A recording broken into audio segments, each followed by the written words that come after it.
മലയോര എക്സ്പ്രസ് പ്രധാന വാർത്തകൾ powered by Jeevanam Ayurved hospital Iritty Keezhur, Sneha stores Vaniyappara, Lasa associates Angadikkadavu.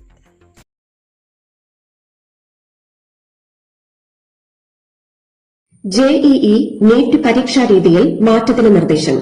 School സിലബസും NEET JEE പ്രവേശന പരീക്ഷകളുടെ സിലബസും തമ്മിൽ പൊരുത്തമില്ലെന്ന് കേന്ദ്ര സർക്കാർ നിയോഗിച്ച സമിതി റിപ്പോർട്ട് നൽകി. സ്കൂൾ പഠനത്തിനൊപ്പം പ്രവേശന പരീക്ഷയ്ക്ക് അതികഠിനമായ പരിശീലനം വേണ്ടിവരുന്നു. പ്രവേശന പരീക്ഷകളുടെ രീതിയിൽ മാറ്റം വേണമെന്ന് സമിതി നിർദ്ദേശിച്ചു. 12ാം ക്ലാസ് പരീക്ഷയുടെ മാർക്കിന് കൂടുതൽ പ്രാധാന്യം നൽകണമെന്ന നിർദ്ദേശവും റിപ്പോർട്ടിലുണ്ട്. നേപ്പാൾ പ്രളയത്തിൽ മരണസംഖ്യ 389 മരിച്ച ഇന്ത്യക്കാരുടെ വിവരം ലഭിച്ചിട്ടില്ലെന്ന് ഇന്ത്യൻ വിദേശകാര്യ വക്താവ് രൺദീപ് ജയ്സ്വാൾ. കാണാതായ 1500 പേരിൽ 34 മലയാളികൾ ഉൾപ്പെടെ 288 പേർ ഇന്ത്യക്കാരാണ്. ആയിരക്കണക്കിന് ജനങ്ങളെക്കുറിച്ച് വിവരമില്ലെന്ന് ദുരന്ത മേഖല സന്ദർശിച്ച പ്രധാനമന്ത്രി ബലേന്ദ്ര ഷാ. പല ഗ്രാമങ്ങളും ചെളിക്കണ്ടമായി മാറി. ഗതാഗത വാർത്താവിനിമയ സംവിധാനമടക്കം അടിസ്ഥാന സൌകര്യങ്ങൾ ഇല്ലാതായി. നേപ്പാളിലെ കവിഞ്ഞൊഴുകുന്ന നാരായണി നദിയുടെ തുടർച്ചയായ ബീഹാറിലെ ഗണ്ഡക് നദിയിൽ നിന്ന് ഏതാനും മൃതദേഹങ്ങളും കണ്ടെത്തി. നേപ്പാളിലെ ദുരിത മേഖലയിൽ നിന്ന് 53 മലയാളികൾ നോർക്കയുമായും മുഖ്യമന്ത്രിയുടെ ഓഫീസുമായും ബന്ധപ്പെട്ടതായി നോർക്ക സിഇഒ അറിയിച്ചു. മലയാളികൾ ഒറ്റപ്പെട്ട സ്ഥലങ്ങളിലാണ്, എവിടെയാണെന്ന് സ്ഥിരീകരിച്ചിട്ടില്ല. നേപ്പാളിലേക്ക് പോയവരുടെ കണക്ക് ട്രാവൽ ഏജൻസികളുടെ സഹകരണത്തോടെ ശേഖരിക്കുന്നുണ്ട്. വിസ ആവശ്യമില്ലാത്ത നേപ്പാളിലേക്ക് സ്വന്തമായി പോയ സംഘങ്ങളുമുണ്ട്. കുടുങ്ങിക്കിടക്കുന്ന പലരുടെയും ബന്ധുക്കളും ഹെൽപ്പ് ഡെസ്കുമായി ബന്ധപ്പെടുന്നുണ്ട്. ഇന്ന് ശ്രീനാരായണ ഗുരു ജയന്തി. സർക്കാർ ഓഫീസുകൾക്കും ബാങ്കുകൾക്കും അവധി. ചെമ്പഴന്തി, ശിവഗിരി അടക്കം സംസ്ഥാനത്തുടനീളം ജയന്തി സമ്മേളനങ്ങളും ഘോഷയാത്രയും നടക്കും. അയ്യങ്കാളി ജയന്തിയും ഇന്നാണ്. സംസ്ഥാനത്തെ ജില്ലാ ജനറൽ ആശുപത്രികളിൽ 6 മാസത്തിനകം 24 മണിക്കൂറും സ്പെഷ്യാലിറ്റി സേവനം ലഭ്യമാക്കാനുള്ള നീക്കം പ്രായോഗികമല്ലെന്ന് സർക്കാർ ഡോക്ടർമാരുടെ സംഘടനയായ KGMOA. ആവശ്യമായ തസ്തികകൾ സൃഷ്ടിക്കാതെ ഉദ്യോഗസ്ഥ പുനർവിന്യാസത്തിലൂടെ പദ്ധതി നടപ്പാക്കാനാവില്ല. സർക്കാർ ആശുപത്രികളിൽ 800ഓളം ഡോക്ടർമാരുടെ ഒഴിവുകളുണ്ട്.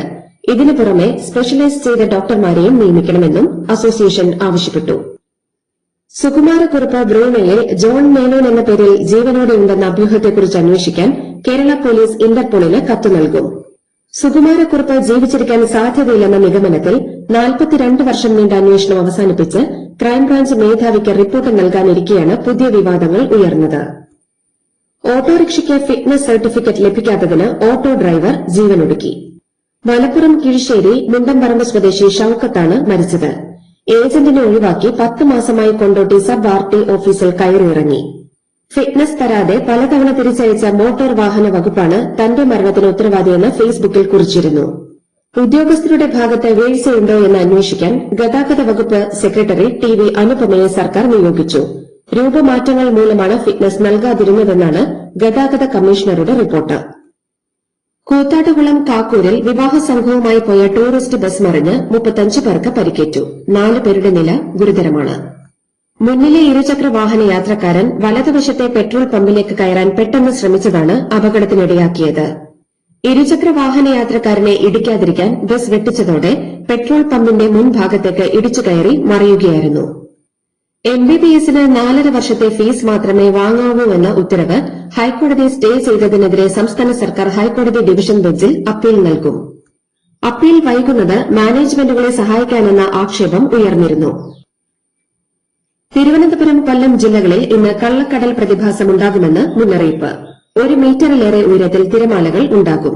ഞാനിവിടെ വരുമ്പോ എനിക്ക് കുറച്ച് നല്ല വേദന ഉണ്ടായിരുന്നു. പക്ഷെ ഇപ്പൊ കുറച്ച് നല്ല സുഖമുണ്ട്.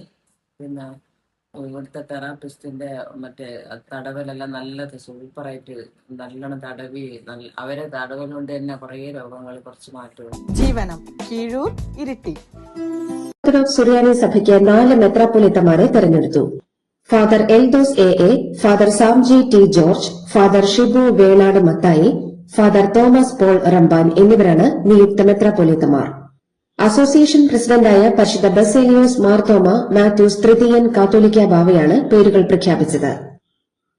സീറോ മലബാർ സഭയുടെ കോട്ടയം അതിരൂപതയുടെ സഹായ മെത്രാനായി വികാരി ജനറലായ ഫാദർ തോമസ് ആലിമൂട്ടിലിനെ നിയമിച്ചു.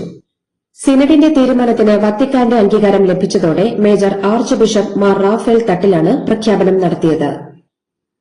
നീറ്റ് ചോദ്യപേപ്പർ വിഷയവുമായി ബന്ധപ്പെട്ട് നടന്ന സിജെപി വിദ്യാർത്ഥി പ്രതിഷേധങ്ങളിൽ കേരളത്തിൽ 36 കേസുകൾ രജിസ്റ്റർ ചെയ്തെന്ന് സംസ്ഥാന സർക്കാർ സുപ്രീംകോടതിക്ക് നൽകിയ റിപ്പോർട്ടിൽ വ്യക്തമാക്കി.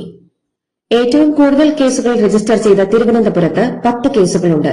കൊച്ചി സിറ്റിയിൽ 100 പേരെ പ്രതികളാക്കിയ കേസുമുണ്ട്. കോഴിക്കോട് മാടക്കര മുസ്ലിം പള്ളിയിൽ പോലീസ് കയറിയ സംഭവത്തിൽ ചോമ്പാല SHO ഷെമീൽ ഉൾപ്പെടെ 5 പോലീസുകാർക്ക് സ്ഥലം മാറ്റം. പോലീസുകാർക്കെതിരെ നടപടി വേണമെന്ന് മുസ്ലിം ലീഗും KK രമ MLAയും ആവശ്യപ്പെട്ടിരുന്നു. തിരുവനന്തപുരം MC റോഡിൽ വട്ടപ്പാറ കണക്കോടിൽ KSRTC ബസും പെട്രോൾ ലോറിയും കൂട്ടിയിടിച്ച് 26 പേർക്ക് പരിക്ക്. തമ്പാനൂരിൽ നിന്ന് കിളിമാനൂരിലേക്ക് പോകുകയായിരുന്ന ഫാസ്റ്റ് പാസഞ്ചർ ബസും തിരുവനന്തപുരത്തേക്ക് വരികയായിരുന്ന ഭാരത് പെട്രോളിയത്തിന്റെ ടാങ്കർ ലോറിയുമാണ് രാത്രി 11ഓടെ കൂട്ടിയിടിച്ചത്. ശബരിമല അയ്യപ്പന്റെ നൈഷ്ഠിക ബ്രഹ്മചര്യത്തെ പരിഹസിച്ച് പ്രസംഗിച്ച സാമൂഹ്യ പ്രവർത്തകനും എഴുത്തുകാരനുമായ സണ്ണി M കബിക്കാടിനെതിരെ കേസ്. തിരുവാഭരണ പാത സംരക്ഷണ സമിതി പത്തനംതിട്ട ജില്ലാ പോലീസ് മേധാവിക്ക് നൽകിയ പരാതിയിലാണ് കേസ്. തിരുവിതാംകൂർ ദേവസ്വം ബോർഡും സർക്കാരും ഇടപെട്ട് നിയമ നടപടികൾ സ്വീകരിക്കണമെന്ന് പന്തളം കൊട്ടാരവും ശബരിമല കർമ്മസമിതിയും ആവശ്യപ്പെട്ടു. ഓണക്കാലത്ത് ഉത്രാടം വരെയുള്ള 8 ദിവസത്തിനിടെ 771.29 കോടി രൂപയുടെ മദ്യം വിറ്റ് വെഡ്കോയും കൺസ്യൂമർ ഫെഡും. കഴിഞ്ഞ വർഷം ഇതേ 8 ദിവസങ്ങളിൽ 694.96 കോടി രൂപയുടെ മദ്യമാണ് വിറ്റത്. ഉത്രാട ദിനത്തിൽ മാത്രം സംസ്ഥാനത്ത് 126.31 കോടി രൂപയുടെ മദ്യം വിറ്റു. സപ്ലൈകോയുടെ ഓണക്കാലത്തെ 35 ദിവസത്തെ വിറ്റുവരവ് 433.81 കോടി രൂപ. കഴിഞ്ഞ വർഷം 385 കോടി രൂപയായിരുന്നു. 48 കോടിയുടെ വർധന. ഓപ്പറേഷൻ തൂഫാന്റെ ഭാഗമായി സംസ്ഥാന വ്യാപകമായി നടത്തിയ പരിശോധനയിൽ 27 കേസുകളിലായി 30 പേർ കൂടി അറസ്റ്റിലായി. ഇതോടെ ഓപ്പറേഷൻ തൂഫാന്റെ ഭാഗമായി എടുത്ത കേസുകളുടെ എണ്ണം 9733 ആയി ഉയർന്നു. താമരശ്ശേരിയിലെ ഫ്രഷ് കട്ട് അറവ് മാലിന്യ സംസ്കരണ ഫാക്ടറി പൂട്ടാൻ ധാരണ. കമ്പനികളുടെ ഉടമകളിൽ നിന്ന് ഉറപ്പ് ലഭിച്ചതായും കമ്പനിയുമായി ധാരണാപത്രം ഒപ്പിട്ടുവെന്നും സമരസമിതി അറിയിച്ചു. മാർച്ച് 31-നകം പ്രവർത്തനം അവസാനിപ്പിക്കാനാണ് ധാരണ. കേസുകൾ പിൻവലിക്കാനും ധാരണയായിട്ടുണ്ട്. പ്രമുഖ എഴുത്തുകാരനും നാടക പ്രവർത്തകനുമായ DKD മുഴപ്പിലങ്ങാട് കണ്ണൂരിൽ അന്തരിച്ചു. 80 വയസ്സായിരുന്നു. വാഹനാപകടത്തിൽ പരിക്കേറ്റ് ചികിത്സയിലിരിക്കെയാണ് അന്ത്യം. ഇടുക്കി പൂപ്പാറയിലെ തലക്കുളം എസ്റ്റേറ്റിൽ കാട്ടാന ആക്രമണത്തിൽ തോട്ടം തൊഴിലാളി മരിച്ചു. തമിഴ്നാട് ബോഡി നായ്ക്കന്നൂർ സ്വദേശി ഒച്ചത്തേവറാണ് മരിച്ചത്. ഫോറസ്റ്റ് ഓഫീസിന് മുന്നിൽ നാട്ടുകാർ പ്രതിഷേധിച്ചു.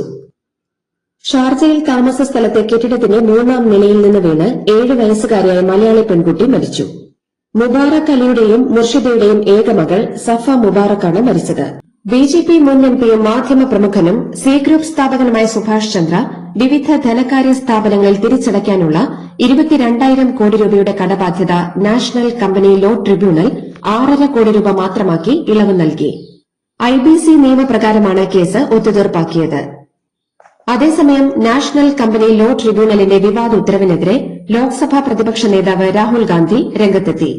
വൻകിടക്കാർക്ക് കൊള്ളയടിക്കാൻ ട്രൈബ്യൂണൽ കൂട്ടുനിൽക്കുന്നുവെന്ന് വിമർശിച്ച രാഹുൽ നേതാക്കന്മാരുടെയും കമ്പനികളുടെയും കൊള്ളസംഘം എന്നാണ് ട്രൈബ്യൂണലിനെ വിശേഷിപ്പിച്ചത്. ജാതി സംവരണം നിർത്തലാക്കണമെന്നാവശ്യപ്പെട്ട് ഡൽഹിയിലെ ജന്തർ മന്ദറിൽ പ്രതിഷേധിച്ചവരുടെ നേതാക്കളുമായി കേന്ദ്ര ആരോഗ്യമന്ത്രി JP നദ്ദ ചർച്ച നടത്തി. സമരക്കാരുടെ പ്രതിനിധികളായ ഹർഷ ദുബെ, റാം ബഹാദൂർ സിംഗ് ചൌഹാൻ, മൃത്യുഞ്ജയ് പഥക് എന്നിവരുമായാണ് ചർച്ച നടത്തിയത്. ചർച്ച തുടരുമെന്ന് കേന്ദ്രമന്ത്രി അറിയിച്ചു. സാമ്പത്തിക സംവരണം വേണമെന്നാണ് സമരക്കാരുടെ ആവശ്യം. ഉത്തർപ്രദേശിലെ കാൺപൂരിൽ പരിശീലന വിമാനം തകർന്നു വീണ് 2 പൈലറ്റുമാർ കൊല്ലപ്പെട്ടു. ട്രെയിനി പൈലറ്റും ഇൻസ്ട്രക്ടർ പൈലറ്റുമാണ് കൊല്ലപ്പെട്ടത്. ഗംഗാ നദിയോട് ചേർന്ന നാത്ത്പൂർവ ഗ്രാമത്തിലെ കൃഷിയിടത്തിലാണ് ഇരട്ട എഞ്ചിൻ വിമാനം തകർന്നു വീണത്. ഉത്തർപ്രദേശിൽ ഹരിയാൻവി ഗായകനും യൂട്യൂബറുമായ അങ്കിത് ബാലിയാൻ വെടിയേറ്റ് കൊല്ലപ്പെട്ടു. ഷാംലി ജില്ലയിലാണ് സംഭവം. ജിമ്മിന് പുറത്തുവച്ചാണ് ആക്രമണം ഉണ്ടായത്. പഞ്ചായത്ത് തെരഞ്ഞെടുപ്പിൽ അങ്കിത് ബാലിയൻ മത്സരിച്ചേക്കുമെന്ന അഭ്യൂഹങ്ങൾ ഉണ്ടായിരുന്നു. ഇന്ത്യയുടെ വാണിജ്യ ആഴക്കടൽ മത്സ്യബന്ധന മേഖലയിൽ പരിഷ്കാരങ്ങൾ നടപ്പാക്കുമെന്ന് കേന്ദ്ര സർക്കാർ. ഡിജിറ്റൽ ലെറ്റർ ഓഫ് ഓതറൈസേഷനും തീരുവകളില്ലാത്ത മത്സ്യബന്ധനവും അവതരിപ്പിച്ചതിലൂടെ സമുദ്രോൽപ്പന്ന കയറ്റുമതി വർദ്ധിപ്പിച്ച് നീല സമ്പദ്വ്യവസ്ഥ ശക്തിപ്പെടുത്താനാണ് ലക്ഷ്യമിടുന്നത്. ഹോർമൂസ് കടലിടുക്കിൽ എണ്ണക്കപ്പലിന് നേരെ വീണ്ടും അജ്ഞാത ആക്രമണം. ഒമാനിലെ ഖസബ് തീരത്തെ കപ്പലിൽ അജ്ഞാത പ്രൊജക്ടൈൽ പതിച്ചതുമൂലം കപ്പലിന് തീപിടിച്ചു. തീ അണച്ചെന്നും ജീവനക്കാർ സുരക്ഷിതരാണെന്നുമാണ് റിപ്പോർട്ട്. സൗദി അറേബ്യ, പാകിസ്ഥാൻ, തുർക്കി എന്നീ രാജ്യങ്ങൾ ചേർന്ന് രൂപീകരിച്ച തന്ത്രപ്രധാന സുരക്ഷാ സഖ്യമായ മക്ക കരാറിൽ ചേരാൻ ബംഗ്ലാദേശ് ആലോചിക്കുന്നു. ജിദ്ദയിൽ നടന്ന OIC വിദേശകാര്യ മന്ത്രിമാരുടെ യോഗത്തിനിടെ ബംഗ്ലാദേശ് വിദേശകാര്യ സഹമന്ത്രി ഹുമയൂൺ കബീറും സൌദി വിദേശകാര്യമന്ത്രി പ്രിൻസ് ഫൈസൽ ബിൻ ഫർഹാൻ അൽ സൌദും തമ്മിൽ ഇത് സംബന്ധിച്ച ചർച്ച നടത്തി. അമേരിക്കയുമായുള്ള സംഘർഷം അവസാനിപ്പിച്ച് സമാധാന ധാരണ തുടരാമെന്ന് ഇറാൻ. ഖത്തർ പ്രധാനമന്ത്രി Sheikh Muhammad bin Abdulrahman Jassim അൽത്താനിയുമായി ഇറാൻ പ്രസിഡന്റ് മസൂദ് പെസഷ്കിയാൻ നടത്തിയ ചർച്ചയിലാണ് നിലപാട് വ്യക്തമാക്കിയത്. അടുത്ത വർഷം സൌദി അറേബ്യയിൽ തദ്ദേശീയമായി വാക്സിനുകൾ ഉൽപ്പാദിപ്പിക്കുമെന്ന് biomedical industries chairman doctor Khalid Al Musa അറിയിച്ചു. റിയാദിന് സമീപമുള്ള സുദൈർ ഇൻഡസ്ട്രി ആൻഡ് ബിസിനസ് സിറ്റിയിൽ 42,000 ചതുരശ്ര മീറ്റർ വിസ്തീർണത്തിൽ ഫാക്ടറിയുടെ നിർമ്മാണം 80% പൂർത്തിയായി. പ്രശസ്ത ഹോളിവുഡ് നടൻ ടിം കറി അന്തരിച്ചു. 80 വയസ്സായിരുന്നു. ദ റോക്കി ഹൊറർ പിക്ചർ ഷോയിലെ ഡോക്ടർ ഫ്രാങ്കൻ ഫർട്ടർ ആയിരുന്നു ഏറ്റവും ശ്രദ്ധേയമായ കഥാപാത്രം. മഴയെ തുടർന്ന് 7 ഓവർ വീതമാക്കി ചുരുക്കിയ മത്സരത്തിൽ കൊച്ചി ബ്ലൂ ടൈഗേഴ്സിനെതിരെ 74 റൺസിന്റെ വിജയവുമായി ആലപ്പി റിപ്പിൾസ്. ആദ്യം ബാറ്റ് ചെയ്ത ആലപ്പി 7 ഓവറിൽ 1 വിക്കറ്റ് നഷ്ടത്തിൽ 125 റൺസാണ് അടിച്ചുകൂട്ടിയത്. മറുപടി ബാറ്റിംഗിനിറങ്ങിയ കൊച്ചിക്ക് 9 വിക്കറ്റ് നഷ്ടത്തിൽ 51 റൺസാണ് നേടാനായത്. ആലപ്പുഴയുടെ സിബിൻ ഗിരീഷാണ് പ്ലെയർ ഓഫ് ദി മാച്ച്. ഇന്ത്യയ്ക്കെതിരായ രണ്ടാം ടെസ്റ്റിൽ സമനില പൊരുതി നേടി ശ്രീലങ്ക. 2 മത്സരങ്ങളുടെ പരമ്പര ഇന്ത്യ 1-0 സ്വന്തമാക്കി. ഫോളോ ഓൺ വഴങ്ങി വീണ്ടും ബാറ്റിംഗിനെത്തിയ ശ്രീലങ്ക ഇന്ത്യൻ ബൌളർമാരെ വെള്ളം കുടിപ്പിച്ചു. രണ്ടാം ഇന്നിംഗ്സിൽ 9 വിക്കറ്റ് നഷ്ടത്തിൽ 429 റൺസാണ് ശ്രീലങ്ക നേടിയത്. 264 പന്തിൽ 133 റൺസുമായി പുറത്താവാതെ നിന്ന സോണൽ ദിനുഷയാണ് ആതിഥേയർക്ക് വിജയതുല്യമായ സമനില സമ്മാനിച്ചത്. ആദ്യ ഇന്നിംഗ്സിലും ദിനുഷ സെഞ്ചുറി നേടിയിരുന്നു. വനിതാ ഹോക്കി ലോകകപ്പിൽ ഇന്ത്യയ്ക്ക് 5ാം സ്ഥാനം. പ്ലേ ഓഫ് പോരാട്ടത്തിൽ ജർമ്മനിയെ 1-3 ഗോളുകൾക്ക് കീഴടക്കിയാണ് ഇന്ത്യ 5ാം സ്ഥാനം ഉറപ്പിച്ചത്. ലോകകപ്പ് ഫുട്ബോളിലെ സൂപ്പർ ടീമായ കബോ വെർദെ ഇന്ത്യയിൽ കളിക്കാനെത്തില്ല. എന്നാൽ ബ്രസീലിന് പിറകെ മുൻ ലോക ചാമ്പ്യന്മാരായ ഉറുഗ്വേയ്ക്കെതിരെ കൊൽക്കത്തയിൽ ഇന്ത്യ കളിക്കും. സെപ്റ്റംബർ, ഒക്ടോബർ മാസങ്ങളിൽ ആഫ്രിക്കൻ ടീമായ കബോ വെർദെയുമായി ഇന്ത്യ കളിച്ചേക്കുമെന്ന വാർത്തയുണ്ടായിരുന്നു. ബ്രസീലുമായി അന്താരാഷ്ട്ര സൌഹൃദ മത്സരത്തിന് തയ്യാറെടുക്കുന്ന അഖിലേന്ത്യാ ഫുട്ബോൾ ഫെഡറേഷൻ കബോ വെർദെയുമായി ഇനിയും ധാരണയിലെത്തിയിട്ടില്ല.